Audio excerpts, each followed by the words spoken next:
Good morning students, आम सादिया और आप सबका वेलकम है आपकी फेवरेट क्लास में। तो इस लेक्चर में जानेंगे हम क्रॉस पॉलिनेशन के बारे में। क्रॉस पॉलिनेशन को हम जेनोगैमी और एलोगैमी भी कहते हैं, ये बात हम जान चुके थे। क्रॉस पॉलिनेशन क्या होता है, इसके अंदर कौन कौन से एजेंट होते हैं पॉलिनेशन करने के लिए, हम इसके बारे में बात कर चुके थे। लेकिन हमारे कुछ एजेंट्स के अलावा हमारे कुछ टर्म्स, हमारे कुछ और भी बहुत सारी इंपॉर्टेंट चीज़ें इस टॉपिक से बच गई थी और वो वीडियो काफ़ी लंबा हो गया था, इसलिए हमने इस लेक्चर को बनाया है। तो अगर आप मेरे लेक्चर को पहली बार देख रहे हैं तो आप लेक्चर 1 से पढ़ते आइए इस चैप्टर का। वैसे इससे पहले वाले चैप्टर का भी वीडियो दे रखा है, ठीक है। हम रिप्रोडक्शन ऑर्गेनिज्म, ठीक है, ये कंप्लीट कर चुके हैं ऑलरेडी, और सेक्सुअल रिप्रोडक्शन फ्लावरिंग प्लांट्स को अभी हम देख रहे हैं। ये इसका मतलब कि आगे आने वाले वीडियोज़ हैं, मतलब कि ये इसका पॉलिनेशन का पार्ट 2 है, ठीक है। तो बाकायदा उस लेक्चर से आप देखते हुए आइए, तो आपके लिए टॉपिक ज़्यादा बेनिफिशियल होगा। और जो इस लेक्चर को पढ़ रहे हैं तो फिर इसे आप कैरी ऑन कीजिए, ठीक है। तो इसमें क्या होता है कि क्रॉस पॉलिनेशन में पहले क्या होता है, चलिए हम छोटी सी बात जान लेते हैं। क्रॉस पॉलिनेशन में क्या होता है बताइए। इसमें पॉलिन ग्रेन का ट्रांसफ़र होता है एक फ्लावर के दूसरे फ्लावर के स्टिग्मा पे, मतलब एक फ्लावर का एंथर दूसरे फ्लावर के स्टिग्मा पे पॉलिन ग्रेन को ट्रांसफ़र करता है, ठीक है। और किस पे ट्रांसफ़र करता है, जेनेटिकली डिफरेंट फ्लावर पे, मतलब सेम फ्लावर से शादी नहीं करेगा, ठीक है। मतलब एक प्लांट है, इसमें एक ये फ्लावर, इसमें एक ये फ्लावर है, तो ये वाला फ्लावर इस फ्लावर से शादी नहीं करेगा, फिर ये फ्लावर इस फ्लावर से शादी नहीं करेगा। क्यों भाई, मेरे को खुद में अपने आसपास में शादी करनी ही नहीं, मेरे को थोड़ा दूर जाके शादी करनी है, ठीक है, थोड़ा डिस्टेंस में शादी करनी है, ठीक है। क्या करेगा, तो एक फ्लावर, एक प्लांट ये एक दूसरे प्लांट के फ्लावर के स्टिग्मा पे अपने पॉलिन ग्रेन को ट्रांसफ़र करता है। तो दोनों प्लांट का जीन क्या सेम होगा? नहीं, जीन तो अलग अलग होगा, क्योंकि हर ऑर्गेनिज्म के जीन्स जो होते हैं वो अलग अलग होते हैं, ठीक है। तो उसी तरह से दो फ्लावर है, दोनों फ्लावर के जीन्स में डिफरेंस तो होंगे ही, वेरिएशंस तो होंगे ही, तो इसीलिए कहा गया it is the genetically different flower, ठीक है। जेनेटिकली डिफरेंट फ्लावर में और अलग फ्लावर में पॉलिनेशन करेगा, उसी को बोलेंगे हम क्रॉस पॉलिनेशन। क्रॉस पॉलिनेशन को करने के लिए कुछ एक्सटर्नल एजेंट की ज़रूरत होती है, चलो उसको हम देखते हैं वो क्या होता है। हमारा एजेंट्स क्या है, हमारा एबायोजेनेसिस, मतलब abiotic agent and biotic agent. कौन कौन सी एजेंट होती है, एक होता है एबायोटिक, एक होता है बायोटिक एजेंट। पहले इसको समझने से पहले जान लो कि एबायोटिक क्या होता है और बायोटिक क्या है। अगर जानते हो तो अच्छी बात है, नहीं जानते हो सुनो क्या होता है। नेचर के अंदर जो नॉन लिविंग चीज़ें होती है नेचर के अंदर, उसको बोलते हैं हम एबायोटिक, और नेचर के अंदर जो लिविंग चीज़ें होती है उसको बोलते हैं बायोटिक लिविंग एजेंट, ठीक है। अब आप कहोगे कि नेचर के अंदर नॉन लिविंग, तो हमारा एक बॉटल भी नॉन लिविंग है, ठीक है। तो क्या बॉटल हमारा एबायोटिक है? नहीं। क्यों नहीं? क्योंकि बॉटल को ये नेचुरली तो प्रेजेंट है नहीं, ये तो मैन मेड है, ये तो ह्यूमन मेड है, तो इसीलिए ये एबायोटिक नहीं है। जो ऑलरेडी जिसको भगवान ने बनाए हैं, हम तो ये जानते हैं ना, हम तो बहुत ज़्यादा रिलीजियस पर्सन हैं, तो हम क्या बोलते हैं, जो भगवान ने बनाए हैं, जो हमारे ईश्वर ने, जो हमारे अल्लाह ने बनाया है बेसिकली, वो एबायोटिक एजेंट है, नॉन लिविंग चीज़ें। और जो चीज़ें उन्होंने लिविंग बना दी, इसमें उन्होंने जान फूंक दिया, वो लिविंग चीज़ें हैं। अब समझ में आ गया, उसको हम बायोटिक। तो non living naturally abiotic, living naturally biotic agent, समझ आ गया। आगे बढ़ते हैं। एबायोटिक दो तरह का होता है, एक वाटर के थ्रू, मतलब इसमें दो एजेंट से ये हेल्प लेगा, दो लोग को बोलेगा सुनो मेरा हेल्प कर दो, मेरे को ना स्टिग्मा तक पहुंचना है। तो किससे हेल्प मांगेगा? एक हेल्प मांगेगा अनीमोफिली से, मतलब एयर से, विंड से मांगेगा एक हेल्प, तो बोलेंगे अनीमोफिली। अगर इसने हेल्प पानी से मांग लिया तो बोलेंगे हम हाइड्रोफिली। अंडरस्टैंड? अब चलिए इस टर्म को हम आगे अच्छे से और देखते हैं। अब अनीमोफिली क्या होता है? तो it is a mode of cross pollination और transfer of pollen grain through the agency of wind. तो यहाँ पे क्रॉस पॉलिनेशन किसके थ्रू होगा? विंड के थ्रू होगा। किस किस के अंदर होता है? तो बेटा इसके एग्जांपल्स बड़े इंपॉर्टेंट हैं, कंसेप्ट तो बहुत इंपॉर्टेंट है, डेफिनेशन भी बहुत इंपॉर्टेंट है, लेकिन इसका एग्जाम्पल को आप स्किप नहीं कर सकते हो। क्यों? क्योंकि मैंने देखा है और आप भी देखिएगा कि नीट के अंदर जो क्वेश्चंस जो आते हैं अक्सर, चाहे ये इससे हो या फिर कोई और बहुत से टॉपिक्स हो, तो एग्जाम्पल्स वो बहुत कलेक्ट करते हैं। तो एग्जाम्पल, हमें लगता है एग्जाम्पल बिना पढ़े हम आगे बढ़ जाएंगे और हमारा कंसेप्ट तो क्लियर है ही, तो आपको कहीं कहीं पर रटना भी पड़ेगा। यस, कहीं कहीं पर रटना ही पड़ेगा। तो रटने वाला पार्ट यही है कि आपके इसके एग्जाम्पल्स को आप बस याद कर लो, किसी कौन कौन से एग्जाम्पल हैं, कौन कौन से हैं जो अनीमोफिली करते हैं। देखिए, ये इंपॉर्टेंट नहीं कि कोकोनट अगर अनीमोफिली कर रहा है तो ये कुछ और नहीं कर सकता है, मतलब हाइड्रोफिली या कुछ और नहीं कर सकता है। तो एक प्लांट के अंदर पॉलिनेशन के एजेंट बहुत तरह के होते हैं, ठीक है, लेकिन ज़्यादातर जो चीज़ करता है उसी के एग्जाम्पल्स दिए हुए हैं, ठीक है। तो कोकोनट क्या करता है हमारा, अनीमोफिली, डेट पाम, मेज और बहुत सारे ग्रासेस और कैनेबिस। तो ये सब हमारे एनीमोफिली के एग्जाम्पल, इसको आप याद कर लेंगे। अच्छा, जो अनीमोफिली वाले जो फ्लावर्स होते हैं, ठीक है, उसकी कैरेक्टरिस्टिक क्या है, मतलब वो फ्लावर किस तरह के दिखेंगे। तो पहली बात, वो फ्लावर ना बड़े ही कलरलेस होंगे, मतलब बेरंग ज़िंदगी होगी, मतलब बेरंग फ्लावर होगा, ठीक है, क्योंकि अब उसको तो किसी को अट्रैक्ट करना नहीं है, जैसे मैंने पहले भी कहा, ठीक है। तो बेचारी उसको तो इंसेक्ट को अट्रैक्ट करना ही नहीं जो बहुत कलरफुल, बहुत खूबसूरत रहे और इंसेक्ट को अट्रैक्ट करे, आओ मेरे पास, ऐसा तो वो बोलेगा नहीं। तो उसको ऐसा कुछ करना ही नहीं जो हवा बह करेगा, तो हवा से किसी को क्या अट्रैक्शन करवाना, कोई अट्रैक्शन नहीं करवाना। तो इसीलिए ये कलरलेस फ्लावर होंगे, ऑर्डरलेस, बिना किसी गंदे स्मेल का होगा, ठीक है, और नेक्टरलेस, इसमें कोई सी इसमें सुगरी सब्सटेंस नहीं होंगे। अंडरस्टैंड। तो ऐसे फ्लावर, ये कैरेक्टर भी बहुत इंपॉर्टेंट एग्जाम में आता है, ठीक है, तो ये भी समझ लीजिए। इसके पॉलन ग्रेन कैसे होंगे, तो इसके पॉलन ग्रेन बहुत लाइट, बहुत हल्के होंगे। जाहिर सी बात है, इस पॉलन ग्रेन को हवा के थ्रू उड़ते हुए जाना है, तो हल्के होंगे, स्मॉल होंगे, छोटे से होंगे और विंग्ड भी हो सकते हैं। मतलब बहुत से पॉलन ग्रेन में क्या होता है ना, ऐसे पंख की तरह स्ट्रक्चर बना हुआ होता है। ये आपको अपनी आंखों से नहीं दिखेगा, ठीक है, इसके लिए फिर हमें माइक्रोस्कोप चाहिए होता है। तो कहने का मतलब है कि बहुत सारे पॉलन ग्रेन में ऐसे विंग की तरह स्ट्रक्चर होते हैं, लेकिन किसी किसी का आप देख भी सकते हो, लेकिन नॉर्मली नहीं दिखता, हमें नज़र नहीं आता है। पॉलन ग्रेन वैसे हमें आँख से हमें दिख जाता है, नाकी टाइप से पॉलन ग्रेन दिख जाता है। ओके, तो अभी आपको दिख रहा होगा कि यहाँ पे एक इंसेक्ट है, इसकी पूरी बॉडी में पॉलन ग्रेन लिपटी हुई है। तो क्या पॉलन ग्रेन हमें नज़र आ रहा है नाकी टाइप से, आराम से पॉलन ग्रेन में दिख रहा है।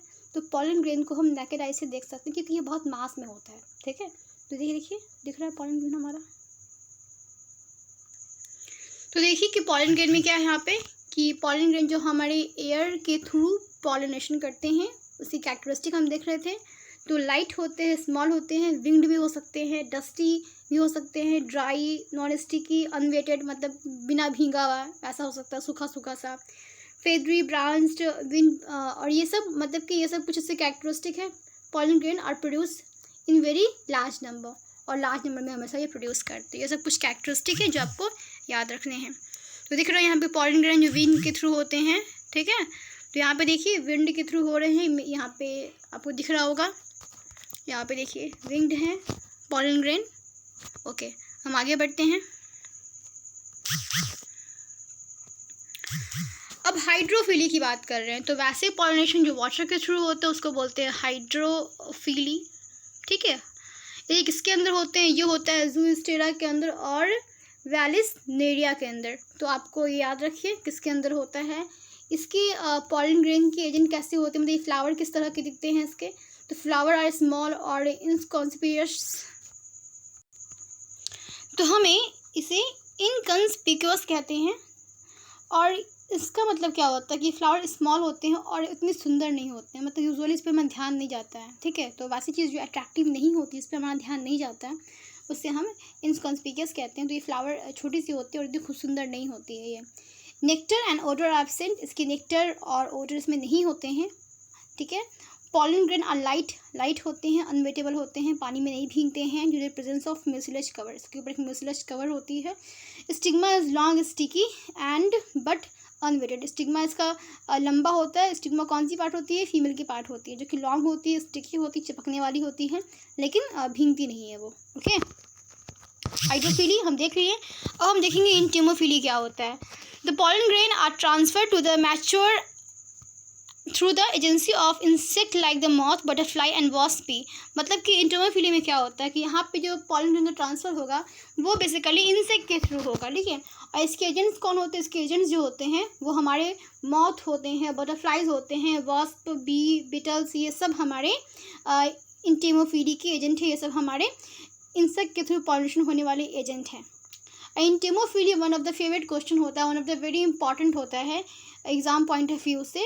और एक नॉर्मल जब हम पॉलिनेशन की बात करते हैं तो 80% जो पॉलिनेशन जो होता है वो इंसेक्ट के थ्रू होता है, मतलब इंटीमोफिली होता है। मतलब 80% जो पॉलिनेशन जो होती है यूजुअली, जिसमें पॉलिनेशन जो सक्सेसफुल होता है वो इंसेक्ट के थ्रू ही सक्सेसफुल होता है, क्योंकि वाटर के थ्रू पानी में बह गया, हवा के थ्रू पानी में मतलब कि हवा में उड़ गया तो उतना पॉसिबल नहीं होता, लेकिन जो इंसेक्ट के थ्रू होता है वो ज़्यादा पॉसिबल होता है। ओके, चलिए अब हम देखते हैं इसके फ्लावर्स किस तरह के होते हैं। तो इसके फ्लावर जो होते हैं बेसिकली जो हम सुंदर सुंदर फ्लावर्स देखते हैं जिससे हम बहुत अट्रैक्ट करते हैं, जिसको दिल करता है हम तोड़ लें, ठीक है, और उसको अपने पास रख लें। तो बेसिकली फ्लावर जितने सुंदर होते हैं वो इसलिए इतने सुंदर नहीं होते कि जाके हम उसे तोड़ लें, तो इसलिए इतने सुंदर होते हैं ताकि वो इंसेक्ट को अट्रैक्ट कर सकें, ठीक है। तो देख रहे हैं कि ये फ्लावर पे इंसेक्ट बैठा हुआ है, तो ये इसलिए ये फ्लावर हमेशा एकदम ब्राइट कलर के होते हैं, बड़े सुंदर होते हैं। क्या होते हैं? Most insect pollinators flowers are landing platform. और बहुत सारे जो पॉलिनेटर्स जो इंसेक्ट होते हैं ये इसके बेसिकली यहाँ पे वाली पार्ट है जिसका रिप्रोडक्टिव पार्ट उस पर आके बैठते हैं, इसका लैंडिंग प्लेटफॉर्म होता है। तो ये यहाँ आके इसके ऊपर बैठते हैं तो इसके पैर पे बहुत सारे पॉलन ग्रेन चिपक जाते हैं। अभी जस्ट देखे थे डायग्राम कैसे इंसेक्ट की पूरी बॉडी में पॉलन ग्रेन चिपक गया था, जो ऐसे ही चिपक जाता है और दूसरे फ्लावर्स पे आकर के वो चिपकता है तो उस फ्लावर के स्टिग्मा तक पहुंच जाता है, ठीक है। तो पॉलन ग्रेन कैसे होते हैं? इसके स्पाइनी होते हैं, कांटेदार होते हैं, मतलब ऐसा वाले स्ट्रक्चर्स में बना होगा, ठीक है। मतलब ऐसा नहीं एकदम हाथ लगते ही चुभ गया एकदम, मतलब हल्के कॉनिकल होते हैं, ठीक है। हेवी होता है, भारी होता है और surrounded by the yellow oily sticky called the pollen kit. अब ये पॉलन किट क्या होता है चलो हम इसको समझते हैं। So as you see here कि पॉलन ग्रेन के ऊपर हमारे एक कोट होता है, ऐसा अगर ध्यान से अगर आप देख रहे होंगे तो पॉलन ग्रेन के ऊपर क्या होता है? हमारे एक कोट होता है, इसको हम बोलते हैं पॉलन किट। तो नॉर्मल किसी फ्लावर के अंदर नॉर्मल किसी पॉलन ग्रेन में क्या होता है कि हम देखते हैं बाहर में उसके इंसाइन लेयर होता है, अंदर में एक्साइन लेयर होता है, और इसकी जो पॉलन जो हमारी पॉलन ग्रेन जो हमारी होती है उसकी वॉल में स्पोरोपोलिन प्रेजेंट होता है जो इसको लॉन्ग टाइम तक उसको सर्वाइव करके रखती है, ठीक है। ये सब हम जान चुके थे। अब इसमें हम बात करते हैं पॉलन किट। तो पॉलन किट क्या होता है? पॉलन ग्रेन के ऊपर एक पॉलन किट, एक पॉलिशिंग लेयर होता है जो कि फैटी सब्सटेंस की होती है, जो इसको बहुत चमकीला बहुत ही अट्रैक्टिव बना के रखती है, ठीक है। तो ये पॉलन किट प्रेजेंट होता है। तो बेसिकली कुछ नहीं, ये पॉलन ग्रेन के ऊपर एक लेयर होता है पॉलन किट, और कुछ और नहीं। जब पॉलिनेशन हमारे बर्ड्स के थ्रू होता है तो उसको हम क्या बोलते हैं? उसको हम बोलते हैं ऑर्निथोफिली। और इस तरह के जो flower they have usually small size and long beaks. और इस तरह के जो हमारे जो बर्ड्स होते हैं वो स्मॉल साइज़ के होते हैं और इसकी बीक्स बहुत लंबी होती है, बहुत लंबी। तो लंबी चोंच वाली जो बर्ड्स आपने देखा होगा, सुना होगा, तो बेसिकली क्या होते हैं? वो हमारे ऑर्निथोफिली करने वाले बर्ड्स होते हैं। तो अभी हम जानेंगे कुछ ऐसे मेथड्स को जो इंश्योर करते हैं क्रॉस पॉलिनेशन को, मतलब कि क्रॉस पॉलिनेशन एकदम होगा, इसको इंश्योर करने के लिए भी कुछ मेथड्स हैं, मतलब कुछ ऐसे होते हैं प्लांट्स के अंदर स्ट्रक्चर्स जिसको हम जानेंगे। तो डाइकोगामी क्या होता है? एक मैच्योर बाइसेक्सुअल फ्लावर जिसके अंदर क्या होता है कि मेल और फीमेल पार्ट एक साथ मैच्योर नहीं करते, या तो कभी मेल पहले मैच्योर कर गया या तो कभी फीमेल पहले मैच्योर कर गया, लेकिन दोनों एक साथ मैच्योर नहीं करेगा, उसको बोलेंगे हम डाइकोगैमी। अच्छा, ऐसा क्यों होता है? तो ऐसी कंडीशंस होने की वजह से क्या होता है कि सेल्फ पॉलिनेशन नहीं हो पाएगा, क्योंकि देखो कि मेल पहले मैच्योर कर जाएगा और फीमेल तो मैच्योर होगी नहीं। तो मेल मैच्योर क्या है? मेल का एंथर फट गया, ठीक है, और फटने का मतलब इसने डेहिसेंस कर लिया, इसके अंदर पॉलन ग्रेन अब ये पूरे अपने एटमॉस्फेयर में छीट दिया। तो फीमेल तो मैच्योर हुई नहीं जो इसके स्टिग्मा पे जाएगा और फर्टिलाइजेशन हो जाएगी, बिल्कुल भी नहीं। तो अगल बगल में जिसके और फ्लावर्स होंगे सेम स्पेशीज़ का, ठीक है, तो उस पर जाएगा तो क्रॉस पॉलिनेशन हो जाएगी। तो इस तरह से क्या होगा कि अगर इस तरह कंडीशन दिखेगी जिसके अंदर मेल पहले मैच्योर कर जाए, जिस फ्लावर के अंदर मेल पहले मैच्योर कर जाए उसको बोलेंगे हम प्रोटेंडरी। जिसके अंदर एंथर पहले मैच्योर कर जाए स्टिग्मा से उसको बोलेंगे हम प्रोटेंडरी। किसके अंदर ये होता है? ये होता है हमारे सनफ्लावर एंड सैल्विया के अंदर होता है कंडीशन। एग्जाम्पल हम याद रखेंगे, किस में होता है? सनफ्लावर और सैल्विया में होता है। प्रोटोगाइनी किस में होता है? तो प्रोटोगाइनी वैसे इसके अंदर होता है जिसके अंदर फीमेल पहले मैच्योर कर जाती है और मेल बाद ही मैच्योर करता है। तो फीमेल पहले मैच्योर कर गई और मेल मैच्योर हुआ ही नहीं है, फीमेल मैच्योर हो चुकी है और अगल बगल से किसी फ्लावर का यहाँ पे पॉलन ग्रेन आके इस पर गिर गया, इसने फर्टिलाइजेशन कर लिया और अब मेल तो अभी मैच्योर ही नहीं हुआ है, तो इस कंडीशन में भी क्या होता है, क्रॉस फर्टिलाइजेशन हो जाती है, उसको बोलेंगे प्रोटोगाइनी। तो जिसमें मेल मैच्योर कर जाए और फीमेल मैच्योर ना करे, बाद में करे, उसको बोलेंगे प्रोटेंडरी, और इसमें पहले फीमेल हो जाए उसको बोलेंगे हम प्रोटोगाइनी। ठीक है, किसके अंदर ये होता है, तो मेरी बेरिस जलापा, ग्लोरोइसा और प्लांटैगो, तो इसके अंदर ये सब देखते हैं। और मिराबिलिस जलापा को 4 o'clock प्लांट ही बोलते हैं। ठीक है, ये पता ही है आपको। हम आगे देखते हैं। अब हडकुयामी में क्या होता है, हडकुयामी में क्या होता है कि इसके अंदर ना एक बाइसेक्सुअल फ्लावर जिसके अंदर मेल फीमेल दोनों स्ट्रक्चर है, लेकिन फिर भी वो सेल्फ फर्टिलाइजेशन नहीं कर पा रही। क्यों? क्योंकि उसके अंदर कुछ बैरियर्स आ गए, मतलब कुछ ऐसे स्ट्रक्चर्स का डेवलप हो गया है कि जिसके थ्रू उसमें सेल्फ फर्टिलाइजेशन हो ही नहीं सकती। जैसे यहाँ पर ध्यान से अगर देखना है, मैं फोटोग्राफ अगर मैं जूम करूँ तो देखिएगा यहाँ पे क्या दिख रहा है। यहाँ पे अगर कुछ क्या दिख रहा होगा किसके अंदर, कि जो स्टेमन है, जो मेल पार्ट है, वो अभी डेवलप ही नहीं हुआ है और फीमेल इतनी बड़ी है। ठीक है, इतना ही बड़ा परमानेंटली इतना ही मैच्योर होता है। तो कभी भी क्या इसका एंथर, इसका मतलब कि पॉलन कभी इस पे जा पाएगा, बिल्कुल भी नहीं। और इसमें देखिए आप किसके अंदर स्टाइल इतनी छोटी सी है, ठीक है, और स्टेमन एकदम यहाँ पे है, तो इसलिए भी इसका भी जाना थोड़ा पॉसिबल नहीं है, तो पॉसिबिलिटी कम होती है। तो इस चांसेस में क्या होता है कि जब फ्लावर की स्ट्रक्चर ही कुछ इस तरह की हो जिसमें सेल्फ फर्टिलाइजेशन होना पॉसिबल नहीं है, तो उसी तरह के फर्टिलाइजेशन को हम क्या बोलते हैं, उसको हम बोलते हैं हडकोगैमी। ओके, एक होता है और दूसरा होता है सेल्फ स्टेरिलिटी एंड सेल्फ इनकॉम्पैटिबिलिटी। तो सेल्फ स्टेबिलिटी और सेल्फ इनकॉम्पैटिबिलिटी पूरा डिपेंड करता है आपके। तो इसके अंदर क्या होता है, हमारे सेल्फ इनकॉम्पैटिबिलिटी में क्या होता है कि ये कंप्लीट डिपेंड करता है हमारा किसके अंदर जो होता है कि पॉलन ग्रेन जो होता है वो खुद के फ्लावर का स्टिग्मा को मतलब फर्टाइल नहीं कर पाता है। मतलब इसमें कुछ ऐसी कंडीशंस हो जाती है कि अगर एक फ्लावर है, जो हमारा एक फ्लावर है, इसके फ्लावर के अंदर मेल पार्ट और फीमेल पार्ट भी है, तो अगर मेल चाहेगा कि अपना पॉलन ग्रेन हम अपनी ही फ्लावर के स्टिग्मा पे हम डाल दें और पॉलिनेशन हो जाए, फर्टिलाइजेशन हो जाए, तो पॉलिनेशन तो हो जाएगी लेकिन फर्टिलाइजेशन नहीं हो पाएगा।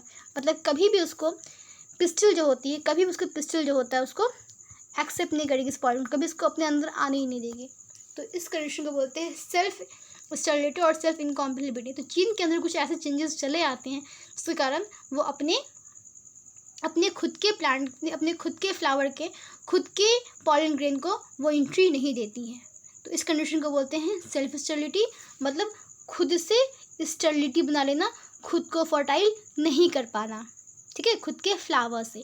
लेकिन ये किसी और सेम स्पेसिस के किसी और पॉलन ग्रेन को अपने अंदर डालेगी तो चलाएगा। तो ये किस लिए, तो नेचर चाहता है इसके अंदर कि सिर्फ क्रॉस पॉलिनेशन हो, इसलिए ऐसा कंडीशन डेवलप होता है। तो इस कंडीशन में जिसके अंदर सेल्फ स्टेरिलिटी है, उनके अंदर कभी भी किसी भी केस में पॉलन ग्रेन्स पे छीट दो, कुछ भी कर दो, लेकिन इसके अंदर सेल्फ फर्टिलाइजेशन नहीं होगा। क्यों नहीं होगा? क्योंकि ये कभी भी अपने फ्लावर का पॉलन ग्रेन को ये कभी भी एक्सेप्ट करेगी नहीं। जब एक्सेप्ट करेगी नहीं तो फिर पॉलिनेशन कहाँ से होगा? बिल्कुल भी नहीं हो पाएगा। अंडरस्टैंड? तो ये सब बढ़ावा है क्रॉस पॉलिनेशन होने का। तो ये इसका आंसर है। अब देखिए आर्टिफिशियल पॉलिनेशन। बिल्कुल आर्टिफिशियल पॉलिनेशन भी होता है और डिजायर्ड पॉलिनेशन भी होता है। ये किस लिए होता है?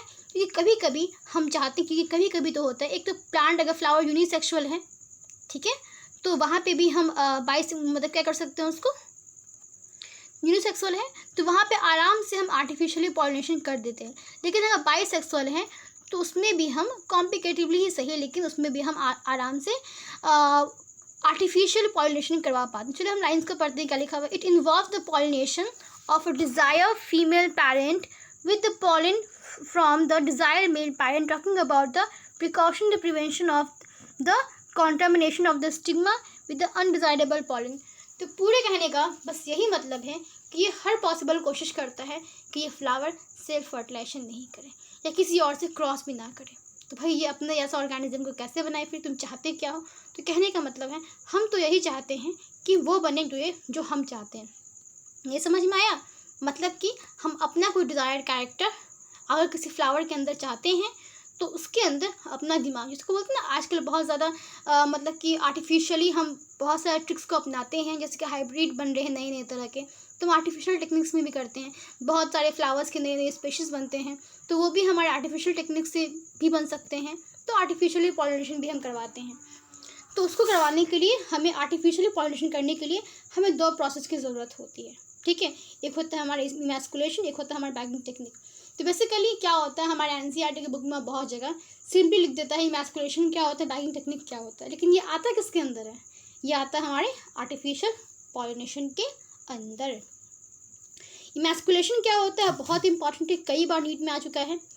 तो इसमें का डिफिनेशन तो दिया हुआ नहीं, लेकिन आप सुन लो। The removal of anther from the bisexual flower is called emasculation.